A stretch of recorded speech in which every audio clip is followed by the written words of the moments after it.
All right, we're going to review the cervical region. This first bone is cervical number 1. Its name is the atlas. Just to point out a couple of things, you can see this bone is missing a body. There's no body here, no spinous process here, so you just have a ring of bone. Structures you need to know. Facet for the odontoid process, or facet for the dens. If I tilt it towards you in the front, there's a little oval right there. There's the facet for the dens right there. You also need to know the superior articular facet. That's these two depressions right here, and they articulate with the occipital condyles. You also need to know the vertebral foramen. That's the large opening right here. You have brainstem above, spinal cord below. Other things you need to know. These side wings are the transverse process, and you need to know these third holes, second and third holes, called the transverse foramen. That is cervical number 1.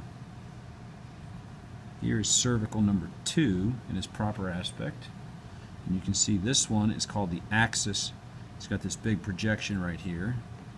And if I set the atlas on top there, that allows them to rotate or spin without sliding off. All right, structures you need to know here. The body is back. There's a small body right there. Let me flip that over. There you go. Small body right there. And then the spinous process right here. And you can see on most cervical it will be bifid or have this little fork to it. Okay. So that's the spinous process. You need to know the inferior articular process. If I tilt this towards you, there's a little ear right here, but it's broken off. Right there, that's the inferior articular process. The dens, or the odontoid process, is the projection right here that identifies the bone. This is the superior articular facet. A facet is a smooth area where two bones touch. And then this piece of bone right here, between the transverse process and the spinous process, this piece is called the lamina, right there. And then there's the transverse foramen, left and right. Right? Now this is what the other 5 look like. This is a typical cervical vertebrae. And you can tell cervical because they have 3 holes. Okay? So, spinous process is right here. Lamina is this piece of bone right there. Inferior articular process, so I'm going to tilt this towards you. Let's go right like that. There you go. On the bottom, there's a little ear on the bottom. That's the inferior articular process.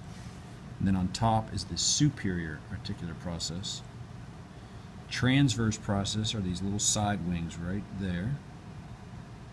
Body is the main portion of the bone. Vertebral foramen. Transverse foramen. And then this little piece of bone, this little bridge right here, right there, is called the pedicle. So that is the cervical region as it appears on your paper.